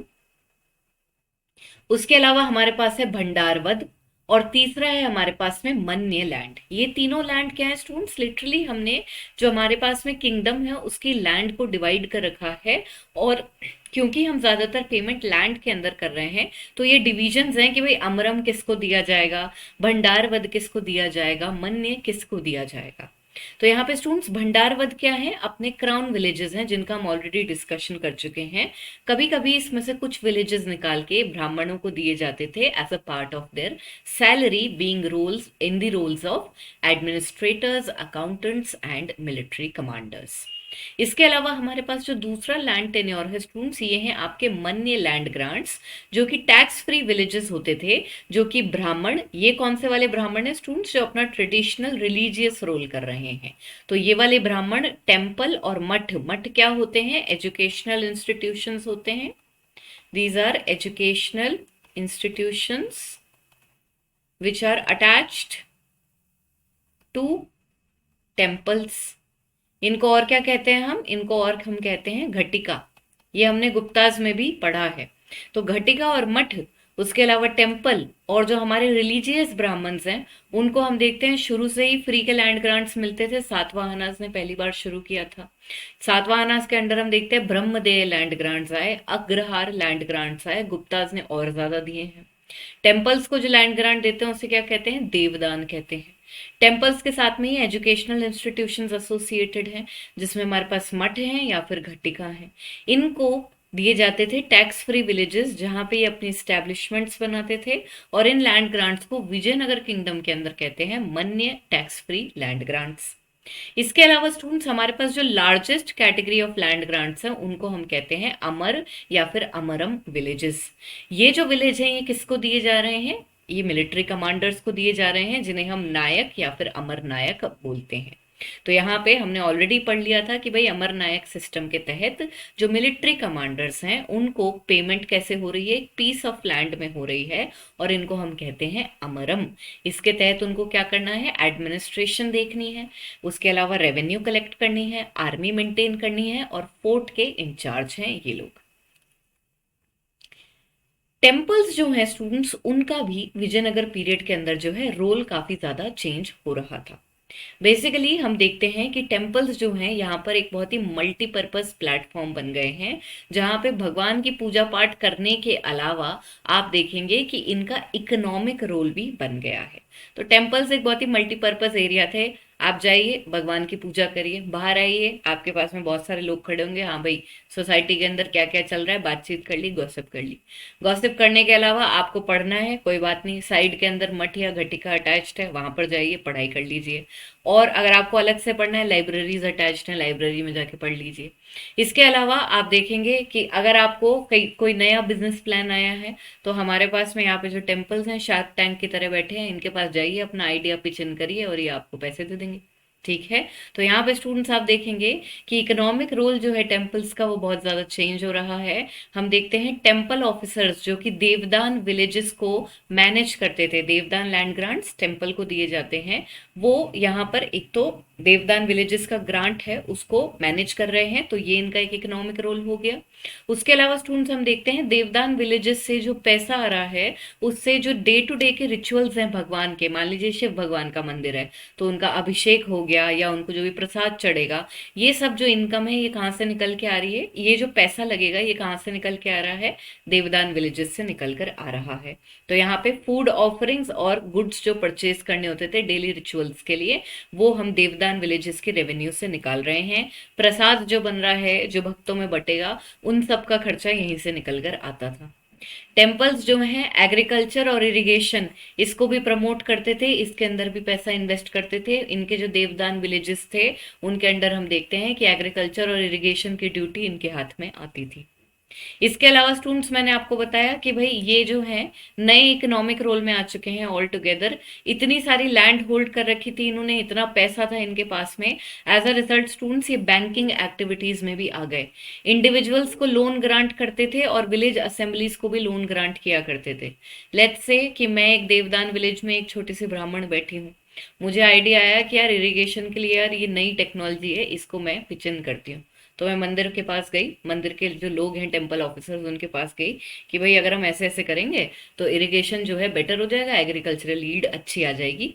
तो वो ये कहेंगे हाँ भाई आइडिया तो अच्छा है, एक काम करिए आप इतने पैसे लीजिए, इसके ऊपर ये रहा आपका इंटरेस्ट और इसके बेसिस पे आप काम करना शुरू करिए।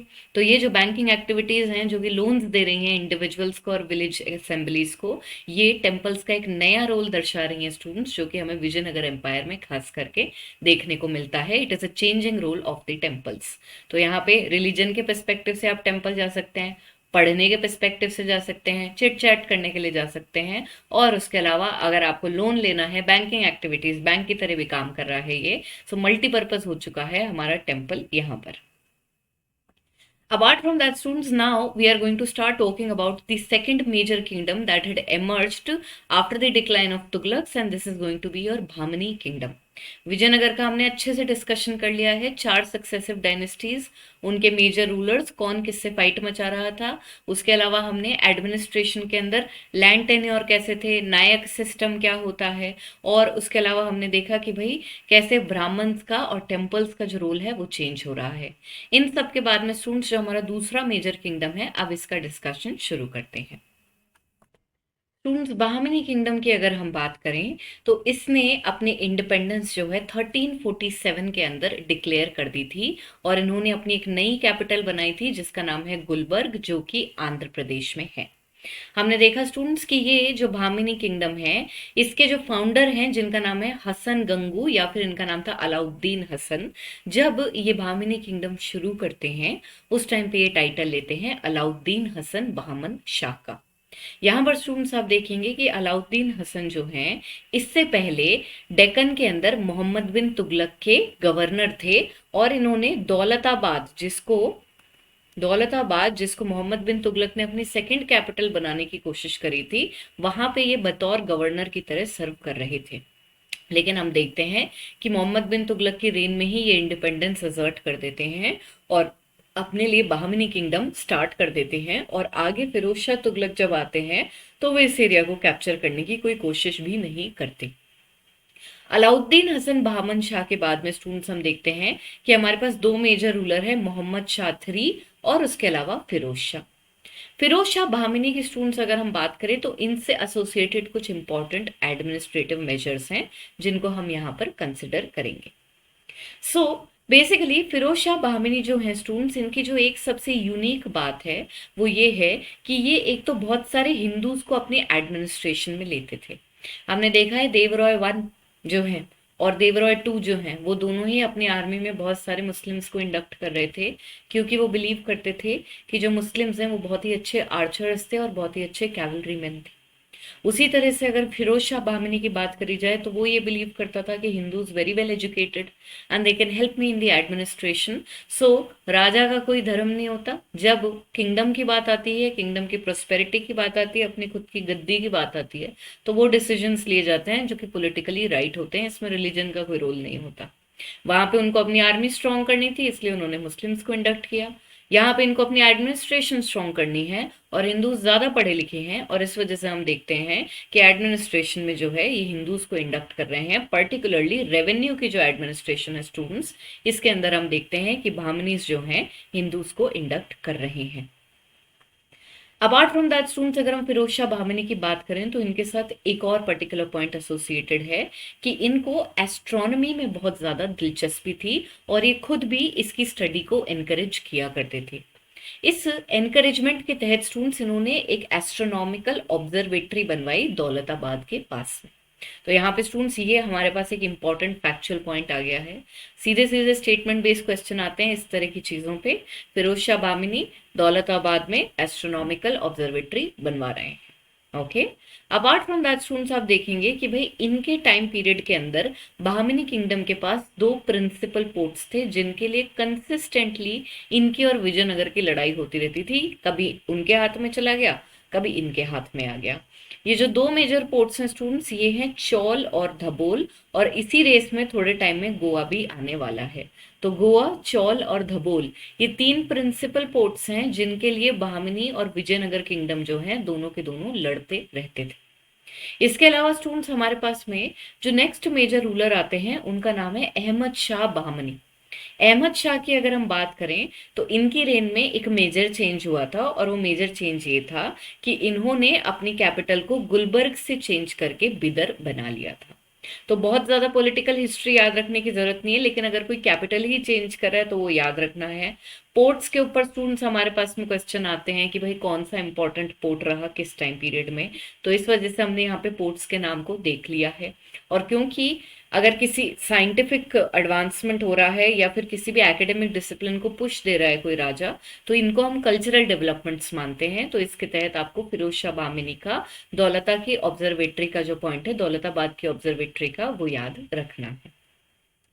इसके साथ स्टूडेंट्स आगे बढ़ते हैं और बहामनी एडमिनिस्ट्रेशन देखते हैं कि भाई बहामनी किंगडम के अंदर एडमिनिस्ट्रेशन कैसी थी। स्टार्टिंग के जो हमारे रूलर्स थे स्टूडेंट्स, जिसके अंदर हमारे पास अलाउद्दीन हसन बहमन शाह आ गए, मोहम्मद शाह आ गए, अहमद शाह आ गए, इनके अंडर एडमिनिस्ट्रेटिव सिस्टम एक तो बहुत वेल ऑर्गेनाइज था। और जो हमारा पूरा बहामनी किंगडम था उसको हमने 4 मेजर प्रोविंसेस के अंदर तोड़ रखा था। और यहाँ पे हम प्रोविंस को बोलते हैं तरफ। तरफ का मतलब प्रोविंस हो गई। आज जैसे प्रोविंस का मतलब क्या होता है, आज के टाइम में जैसे हमारी जो कंट्री है उसको हमने स्टेट्स में तोड़ रखा है, उसी तरह से ये भी जो अपने किंगडम है उनको स्टेट लाइक प्रोविंसेस के अंदर तोड़ते थे। और यहाँ पर इनकी प्रोविंस को हम क्या कहते हैं, तरफ बोलते हैं।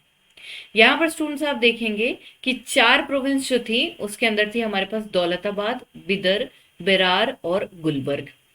हर तरफ जो है उसके गवर्नर को या तो हम तरफदार बोलते थे या फिर हम उसको सूबेदार बोलते थे।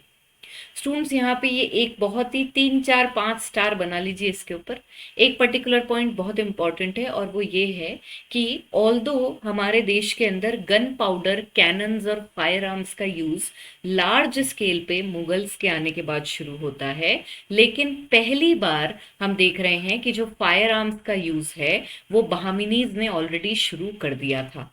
इसकी नॉलेज इनको इसलिए थी स्टूडेंट्स क्योंकि ये अपनी आर्मी के अंदर बहुत सारे टर्किश और पोर्चुगीज एक्सपर्ट्स को एम्प्लॉय करते थे, जो कि इनकी आर्मी को फर्दर ट्रेन करते थे लेटेस्ट वेपनरी और वॉरफेयर के मेथड्स में। टर्किश जो है, ऑटोमन एम्पायर जो कि 15th सेंचुरी के अंदर बहुत अच्छे से राइज कर गया था, वहां पे हम ऑलरेडी देख रहे हैं गन पाउडर जैसी चीजें यूज हो रही हैं। तो क्योंकि हम उनके एक्सपर्ट्स को अपनी आर्मी में एम्प्लॉय कर रहे हैं, इस वजह से पहली बार फायर आर्म्स जो हैं उनका यूज हमारे को बहामनी किंगडम में देखने को मिलता है। यहीं पर स्टूडेंट्स विजयनगर की प्रोविंशियल यूनिट्स भी देख लेते हैं, एडमिनिस्ट्रेटिव यूनिट्स भी देख लेते हैं। विजयनगर के अंदर हमारे पास में जो प्रोविंस होती है उसको कहते थे मंडलम। मंडलम फर्दर डिवाइड होता था नाडु में।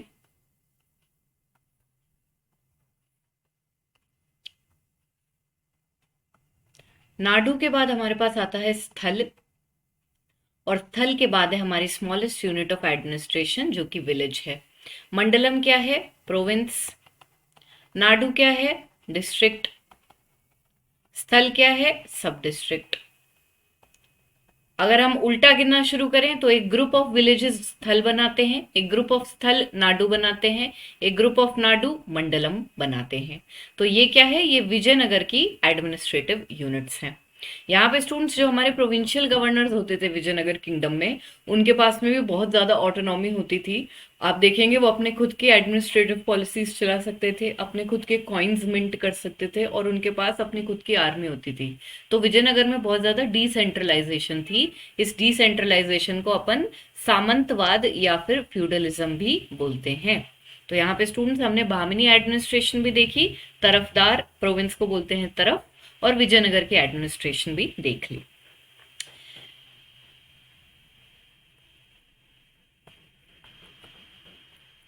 Okay, back to our original slide students. यहाँ पर हमने बहामनी एडमिनिस्ट्रेशन देखी, और इसके अलावा मैंने आपको जो है हमारी विजयनगर की एडमिनिस्ट्रेशन भी बता दी है, जिसमें हमारे पास मंडलम है, नाडु है, स्थल है और विलेज है। इसी के साथ स्टूडेंट्स आगे बढ़ते हैं, और हमारे पास एक और पर्टिकुलर पर्सन है बहामनी किंगडम में जिनका डिस्कशन बहुत इंपॉर्टेंट है। Students, he is not a ruler. Bahmani kingdom में हमारे पास एक और जने हैं जिनका नाम है महमूद गवान। महमूद गवान जो है स्टूडेंट्स, ये रूलर नहीं है, ये इनफैक्ट प्राइम मिनिस्टर थे, लेकिन इनकी पावर इतनी ज्यादा थी और इन्होंने इतनी अच्छी एडमिनिस्ट्रेशन करी है कि हम देखते हैं हिस्टोरियंस भी फर्दर रूलर्स के नाम लेने की जगह महमूद गवान का डिस्कशन करते हैं। यहाँ पे स्टूडेंट्स हम देखते हैं, जैसा कि मैंने आपको बताया, एक बहुत इंपॉर्टेंट पर्सनैलिटी है महमूद गवान बहामनी किंगडम के। बेसिकली ये एक मर्चेंट थे, ये एक ट्रेडर थे, who was Iranian by birth, जो कि डेक्कन में आ गए थे। इनके बारे में अगर बात करी जाए तो ये हुमायूं शाह की रेन में एज अ मर्चेंट काम कर रहे थे, और इनसे खुश होके बहमीनी रूलर हुमायूं शाह ने इनको एक टाइटल दिया मलिक उत तुज्जर का, जिसका मतलब होता है चीफ ऑफ द मर्चेंट्स। तो ये जो टाइटल है इसको हम याद रखेंगे, it is associated with Mahmud Gawan. फिर हम देखते हैं स्टूडेंट्स की हुमायूं शाह जो हैं इनकी एकदम से डेथ हो जाती है, और उसके बाद में इनके माइनर सन है अहमद शाह थ्री, उनका कोरोनेशन होता है। अहमद शाह के बाद स्टूडेंट्स हम देखते हैं हमारे पास में आने वाले हैं एक और रूलर, मोहम्मद शाह।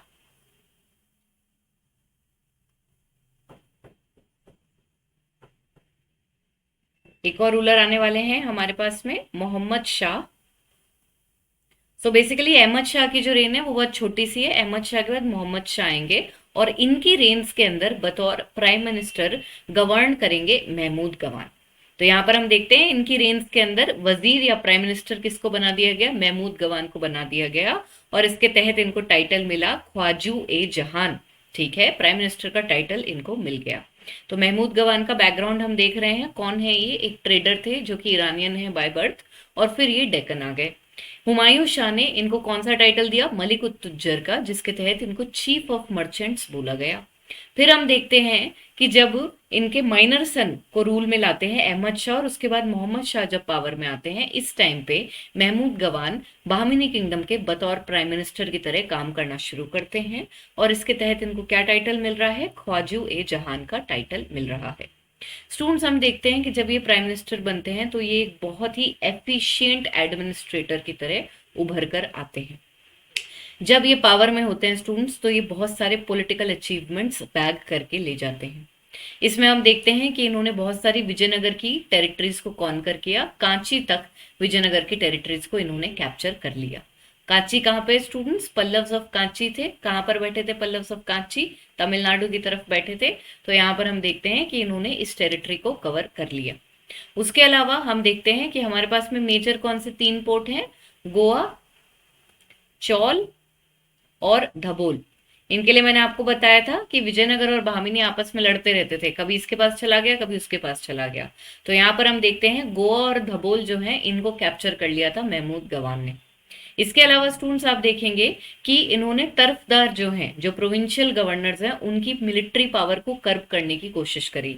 विजयनगर जो है उसमें तो हमने देख ही लिया कि जो नायक्स हैं इन्होंने इतनी ज्यादा इंडिपेंडेंस असर्ट कर दी थी कि इसकी वजह से विजयनगर किंगडम टूट ही गया। उसी तरह से यहाँ पर हम देखते हैं जो प्रोविंशियल गवर्नर्स बैठे हैं बहमनी किंगडम में, इनकी भी पावर बहुत ज्यादा बढ़ी हुई है, और इसके तहत इनकी मिलिट्री पावर को कर्ब करना चाहते हैं महमूद गवान। और इस वजह से ये उनको कहते हैं कि आपके पास में जो लैंड है, आपके प्रोविंस के अंदर जितनी भी फोर्ट हैं उसमें से सिर्फ एक फोर्ट जो है वो आपके डायरेक्ट कंट्रोल में आएगी, और बाकी सारी जो फोर्ट्स हैं उनको एक नया कमांडर जिसका नाम होगा किलादार, जिसको डायरेक्टली सेंट्रल गवर्नमेंट अपॉइंट करेगी, उनके अंडर आएंगे।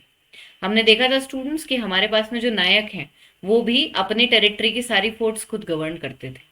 उसी तरह से विजयनगर बहमीनी किंगडम के अंदर जो हमारे पास में प्रोविंशियल गवर्नर्स तरफदार बैठे हैं, इनके पास जो प्रोविंस है उसमें जितने भी किले होते थे वो इनके अंडर आते थे, इनके डायरेक्ट कंट्रोल में आते थे। ये क्या है, थ्रेटनिंग होता है किसी भी किंगडम की इंटेग्रिटी और यूनिटी के लिए, क्योंकि अगर मान लो किसी तरफदार की एम्बिशन ज्यादा बढ़ गए, एस्पिरेशन ज्यादा बढ़ गए, तो वो क्या करेगा, बहमीनी किंगडम को हटाने के लिए या बहमीनी रूलर को अपने से अलग करने के लिए उन फोर्ट्स के थ्रू लड़ाई करना शुरू करेगा। फोर्ट्स आपके लिए पावरफुल होते हैं, इनको ब्रीच करना मुश्किल होता है। तो यहाँ पर हम देखते हैं कि इन्होंने क्या किया, इनको बोला आपके प्रोविंस में कितने भी फोर्ट हो, चाहे 10 हो, 12 हो, 15 हो, तो आपको उसमें से सिर्फ एक फोर्ट मिलेगा डायरेक्ट कंट्रोल करने के लिए, बाकी सब में किलादार बैठेंगे, और ये जो किलादार होंगे इनको सीधे सेंट्रल गवर्नमेंट अपॉइंट करेगी। और ये एक चेक था जिससे कि तरफदार जो है इनकी मिलिट्री पावर को कर्ब किया जा सके। इसके अलावा स्टूडेंट्स आप देखेंगे कि इन्होंने अपनी जो 4 तरफ हैं इनको तोड़ के 8 तरफ बना दिया था। तो बेसिकली इन्होंने 4 प्रोविंस की जगह 8 प्रोविंस बना दी, जिससे कि बेटर एडमिनिस्ट्रेशन करी जा सके।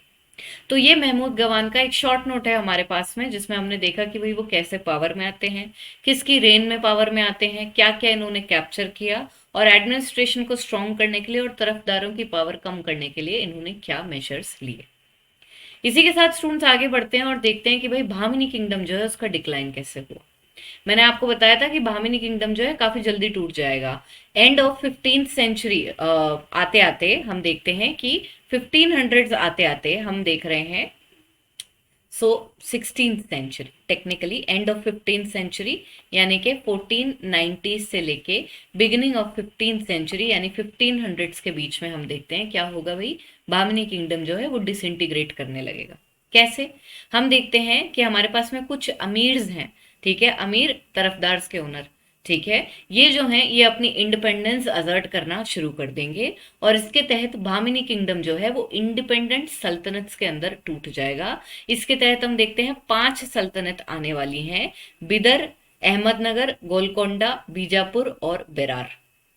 अहमदनगर में जो डायनेस्टी आती है उसे हम कहते हैं निजाम शाही, बीजापुर में जो आती है उसे हम कहते हैं आदिल शाही, गोलकोंडा में जो आते हैं उन्हें हम कहते हैं कुतुब शाही, बेरार में जो आते हैं उन्हें हम कहते हैं इमद शाही और बिदर में जो आते हैं उन्हें हम कहते हैं बरीद शाही। तो यहाँ पर स्टूडेंट्स आप देखेंगे कि 5 इंडिपेंडेंट सक्सेसर सल्तनत्स इमर्ज हो जाती हैं और बहामिनी किंगडम अपने आप में ही डिसइंटीग्रेट हो जाता है 15th सेंचुरी खत्म होते होते और 16th सेंचुरी की शुरुआत होते होते। और इसी के तहत स्टूडेंट्स हम देखते हैं कि जब 1565 में विजयनगर के ऊपर अटैक हो रहा है वाया बैटल ऑफ तल्लीकोट, तो उसके अंदर बहामिनी किंगडम नहीं बल्कि उसके सक्सेसर स्टेट्स जो हैं वो पार्टिसिपेट कर रहे हैं। ये जितने भी स्टूडेंट्स रीजनल सल्तनत थे, इंडिपेंडेंट सल्तनत थे जो बहामिनी के रूइंस पर खड़े हुए, ये एक दूसरे के साथ में जो है दोस्ती रखा करते थे और अपनी पावर को स्ट्रेंथन करने के लिए मैट्रिमोनियल अलायंसेस की वजह से एक दूसरे से बंधे हुए थे। इन्होंने विजयनगर के रूलर से अपनी ट्रेडिशनल राइवलरी मेंटेन करी, जो कि अगेन कल्मिनेट होगी कहाँ पे, बैटल ऑफ तल्लीकोट में 1565 में, जहां पे इन 5 में से 4 पावर निकल के विजयनगर आर्मी को हराकर आएंगी। तो यहाँ पे स्टूडेंट्स हमारा विजयनगर और बहामिनी किंगडम का डिस्कशन खत्म होता है। यहाँ पे एक और हमारे पास सब टॉपिक है जो इस टाइम पीरियड के साथ एसोसिएटेड है और वो ये है स्टूडेंट्स कि विजयनगर और बहामिनी किंगडम के अंदर एक यूरोपियन पावर का आवागमन होता है and these are going to be the Portuguese. तो पोर्चुगीज इंडिया में कब आए, किस रूलर के अंडर आए, किस वजह से आए और इन्होंने इंडिया में आके क्या क्या किया, ये कुछ टॉपिक्स हैं जिनका अब हम डिस्कशन करेंगे। बेसिकली स्टूडेंट्स अगर हम पोर्चुगीज की बात करें तो ये पहली यूरोपियन पावर थी जिसने इंडिया का डायरेक्ट मैरीटाइम रूट, डायरेक्ट सी रूट टू इंडिया को डिस्कवर किया था। यहां पर हम देखते हैं स्टूडेंट्स 20 मई 1498 को पोर्चुगीज नेविगेटर, पोर्चुगीज एक्सप्लोरर हैं जिनका नाम है वास्को ड गामा, जो कि कैलिकट पहुंचते हैं और यहाँ पर जो लोकल रूलर हैं जैमोरिन कैलिकट के, वो इनको वेलकम करते हैं और इसके अलावा इनको कुछ राइट्स भी दे देते हैं। यहाँ पे स्टूडेंट्स हम देखते हैं कि क्यों वास्को ड गामा जो है उनका क्या कारण रहा कि वो पोर्चुगल से निकल के इंडिया की ट्रेड रूट ढूंढ रहे हैं। सबसे पहले तो स्टूडेंट्स हम देखते हैं कि 15th सेंचुरी के अंदर यूरोप के अंदर रेनेसां चल रहा है। रेनेसां का मतलब होता है रीबर्थ, रेनेसां का मतलब होता है रीबर्थ और इस रीबर्थ के तहत हम देखते हैं कि ये अपनी क्लासिकल लिटरेचर जो है उसको दोबारा से पढ़ना शुरू करते हैं। इस क्लासिकल लिटरेचर के तहत ये कैसे लोगों को एनकाउंटर करेंगे, अलेक्जेंडर जैसे लोगों के बारे में पढ़ेंगे जिन्होंने एक बार के लिए इंडिया तक अपना एम्पायर फैलाया था। तो इसकी वजह से इनका एम्बिशन ग्रो होता है और ये चाहते हैं कि भाई हम दोबारा से रीडिस्कवरी करें वर्ल्ड की, और ये जो इनमें नया एम्बिशन आ रहा है इसकी वजह से हम देखते हैं बहुत सारे सेलर्स जो हैं वो अपने अपने शिप लेके सेट आउट कर जाते हैं कि हम दोबारा से इन लैंड्स को खोजेंगे। इसी के तहत स्टूडेंट्स इंडिया को ढूंढने के लिए इनसे पहले एक आदमी निकलते हैं जिनका नाम है क्रिस्टोफर कोलंबस, लेकिन वो गलती से कहाँ पहुंच जाते हैं, वो अमेरिका पहुंच जाते हैं और इसलिए वो वहां के नेटिव से जब मिलते हैं तो उनको कहते हैं रेड इंडियंस, क्योंकि उनके अकॉर्डिंग उनको इंडिया ढूंढना था तो वो उनको रेड इंडियंस कहते हैं। लेकिन एक्चुअली में इंडिया की सी रूट कौन डिस्कवर कर रहा है, इसको डिस्कवर करेंगे वास्को ड गामा जो कि एक पोर्चुगीज ट्रेवलर है। यहाँ पे स्टूडेंट्स हम देखते हैं कि रेनेसां के तहत हमने क्लासिकल लिटरेचर देखी, उससे हम इंस्पायर हुए और इसकी वजह से हमने सी नेविगेशन करना शुरू किया। इस सी नेविगेशन में स्टूडेंट्स एक और चीज ने हेल्प किया और वो ये था कि साइंटिफिक डेवलपमेंट बहुत ज्यादा हो रहा था, शिप बिल्डिंग और नेविगेशन जो है इसके तहत हम देखते हैं कि नए टेक्नोलॉजिकल इनोवेशंस हो रहे थे और इन्होंने यूरोप जो है उसके नेविगेटर्स को हेल्प किया और इंस्पायर किया कि भाई हम इनका इस्तेमाल करें और नई लैंड्स को खोजें। नेविगेशन के तहत स्टूडेंट्स हम देखते हैं 2 इंस्ट्रूमेंट्स हैं जिनको यूज करना यूरोपियंस ने शुरू किया, जो कि है मरीनर्स कंपस और दूसरा है एस्ट्रोलेब। ये दोनों क्या है? नेविगेशन करने के टेक्नोलॉजिकल टूल्स हैं। इनकी बात करी जाए स्टूडेंट्स तो इंडिया के अंदर एंशियंट पीरियड से यूज हो रहे हैं ये, और उसके अलावा अरब्स भी इनको ऑलरेडी यूज कर रहे थे, लेकिन यूरोप में ये सब इनोवेशंस काफी लेट हुए हैं। और इस वजह से हम देखते हैं जैसे ही इनोवेशंस होते हैं वो लोग बहुत एक्साइटेड हो जाते हैं कि हमें दोबारा नेविगेशन करके क्लासिकल लिटरेचर में जो जगह हमने पढ़ी है उनको हम दोबारा से ढूंढेंगे। इसी के साथ साथ स्टूडेंट्स हम देखते हैं कि यहाँ पर जो पोप हैं, पोप जो बैठे हैं जो कि रिलीजियस अथॉरिटी है क्रिश्चियंस की, वो पोर्चुगल जो है उसको एक चार्टर देते हैं और उस चार्टर में उनको कहते हैं कि अफ्रीका में जो केप नोर है, अफ्रीका में जो केप नोर है उसके बियॉन्ड तुम्हें जो भी टेरिटरी मिलती है अफ्रीका से इंडिया के बीच में, वो अगर तुम ढूंढ लेते हो तो वो तुम्हारी हो गई परपेचुइटी में, यानी कि बिना किसी टाइम बाउंडेशन के। और इसका जो अगेंस्ट उन्होंने जो चीज मांगी थी वो ये कहा था कि आपको प्रॉमिस करना होगा कि भाई आप इन एरियाज के अंदर क्रिश्चियनिटी प्रोपोगेट करेंगे। तो इसी के तहत स्टूडेंट्स हम देखते हैं कि भाई एक तो पोप की हमारे को ब्लेसिंग मिल गई, उसके अलावा रेनेसॉ ने हमारे को स्पिरिट दी कि हमारे को नई लैंड्स ढूंढनी है, उसके अलावा हमारे पास में अब वो नेविगेशन टूल्स भी हैं जो हमें हेल्प कर रहे हैं नई लैंड को डिस्कवर करने में। इसके तहत हम क्या करते हैं, अनचार्टेड टेरिटरीज को ढूंढने के लिए निकल पड़ते हैं। यहाँ पे स्टूडेंट्स आप देखेंगे एक और कारण था, इकोनॉमिक रीजंस थे जिसकी वजह से जो यूरोपियन पावर्स हैं वो मजबूर हो गई कि भाई हमारे को इस एरिया से बाहर निकल के और नए एवेन्यूज ढूंढने हैं ट्रेडिंग के। तो बेसिकली 15th सेंचुरी के अंदर हम देखते हैं कि ऑटोमन्स जो हैं वो बहुत ही फॉर्मिडेबल पावर बन जाते हैं, जो कि अपना सेंट्रल एशिया और उसके अलावा यूरोप के बहुत सारे एरिया के अंदर अपना वर्चस्व बना लेते हैं। ऑटोमन्स जो हैं वो कॉन्स्टेंटिनोपल, जो कि इनकी एक बहुत ही बड़ा रिलीजियस सिंबल था, यूरोप की एक बहुत ही पावरफुल जगह थी, उसको कैप्चर कर लेते हैं। और इसके तहत वो क्या करते हैं, वेनिस और जेनोआ, इटली जो है, इटली, स्पेन, पोर्चुगल, फ्रांस, इनकी जो ट्रेड है उसको कंसिडरेबली रिड्यूस कर देते हैं, क्योंकि रास्ते ये रोक लेते हैं ट्रेडिंग के। इस वजह से स्टूडेंट्स हम देखते हैं कि अब ये जो यूरोपियन पावर्स हैं मजबूर हो गई हैं कि हमारे को कोई डायरेक्ट ट्रेड रूट्स ढूंढने पड़ेंगे इंडिया के साथ में और दूसरी कंट्रीज के साथ में, जिससे कि हम ज्यादा प्रॉफिट कमा सकें। इंडिया के साथ में अभी तक जो इनकी ट्रेड चल रही थी वो सिर्फ अरब मर्चेंट्स के थ्रू चल रही थी। अरब मर्चेंट्स इंडिया से सामान उठाते थे और इनके पास लेकर जाते थे। इनकी डायरेक्ट इंडिया के साथ में कोई ट्रेडिंग नहीं थी। इसी के तहत स्टूडेंट्स हम देखते हैं कि भाई एक तो ऑटोमन्स की राइजिंग पावर, कॉन्स्टेंटिनोपल का कैप्चर और बीच में इंटरमीडिएरी अरब मर्चेंट्स, इन सबको हटाना है जिससे कि हम खुद ज्यादा पैसा बना सकें। तो ये इकोनॉमिक रीजंस रहे जिसकी वजह से पोर्चुगीज जो हैं वो डायरेक्ट सी रूट इंडिया की तरफ ढूंढते हैं, क्योंकि वो इनको ज्यादा प्रॉफिट्स देगी और उसके अलावा ल्यूक्रेटिव स्पाइस ट्रेड के ऊपर मोनोपोली बनाने में हेल्प करेगी। स्पाइसेस कहाँ से आ रहे हैं, साउथ इंडिया से आ रहे हैं, तो हमारे को इन स्पाइसेस के ऊपर अगर मोनोपोली मिल जाए तो बहुत ज्यादा पैसा मिल जाएगा। इस वजह से यूरोपियंस जो हैं वो अब कोशिश कर रहे हैं कि भाई हम जो है डायरेक्ट सी रूट ढूंढे, और इसमें वो सक्सेसफुल भी हो जाते हैं, जिसमें 1498 में कैलिकट पहुंचते हैं वास्को डो गामा। इसके बाद में स्टूडेंट्स पोर्चुगीज और इंडियंस का जो कनेक्शन है, जो कनेक्ट है, वो परमानेंटली स्टैब्लिश हो जाता है। और इसके तहत हम देखते हैं कि ये धीरे धीरे ट्रेडिंग करेंगे और ट्रेडिंग करते करते इनके एस्पिरेशंस बढ़ेंगे और टेरिटरीज भी कैप्चर करना ये शुरू कर देंगे। तो यहाँ पे स्टूडेंट्स हमने क्या किया, हमने एक छोटी सी टाइमलाइन बनाई है कि भाई 16th सेंचुरी के अंदर पोर्चुगीज ने कहाँ कहाँ पर एक्सपेंशन किया। तो बेसिकली हम देखते हैं स्टूडेंट्स, इन्होंने अपनी पहली जो फोर्ट है वो 1503 में बनाई कोची में। उसके बाद में इन्होंने अपनी दूसरी जो फोर्ट है वो कैनौर में बनाई, क्रैगनौर भी बोलते हैं इसको, पोर्ट सिटी है ये। यहाँ पे 1505 में इन्होंने अपनी दूसरी फोर्ट बनाई। पोर्ट सिटीज के अंदर फोर्ट बनाने का कारण क्या है, पोर्ट सिटीज में फोर्ट अगर हम बना लेंगे, फोर्टिफाई कर लेंगे उस एरिया को, तो वहां का जो पोर्ट है और वहां का जो सी रूट है वो हमारे हाथ में आ गया और कोई भी हमसे इंटरमीडिएरी की तरह एक्स्ट्रा पैसा नहीं मांगेगा।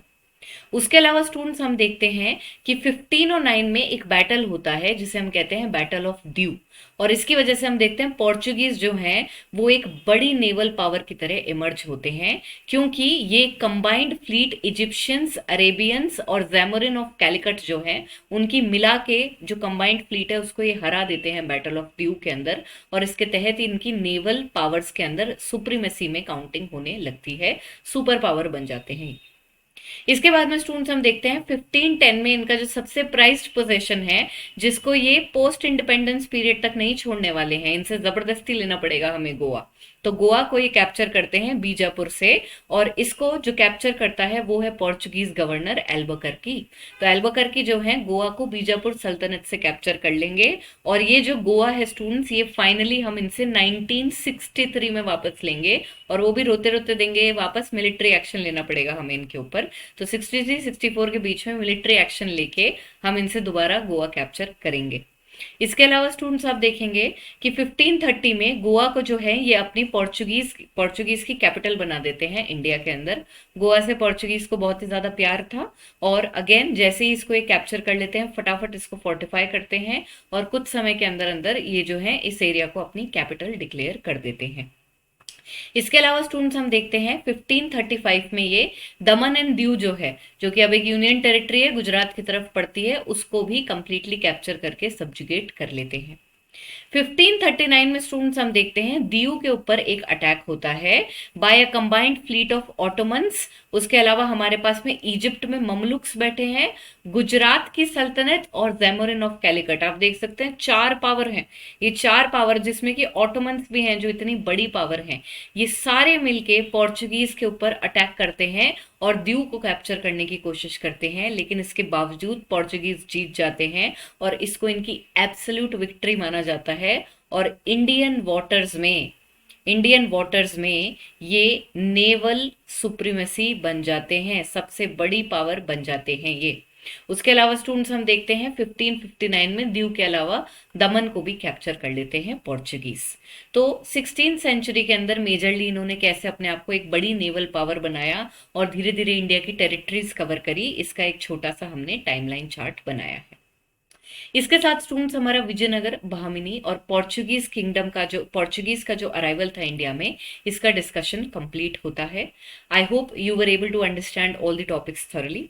Students, if you enjoy studying with me, don't forget to like this particular video, and also don't forget to press the bell icon so that you can be notified whenever a new video is coming up. Thank you so much for joining me today.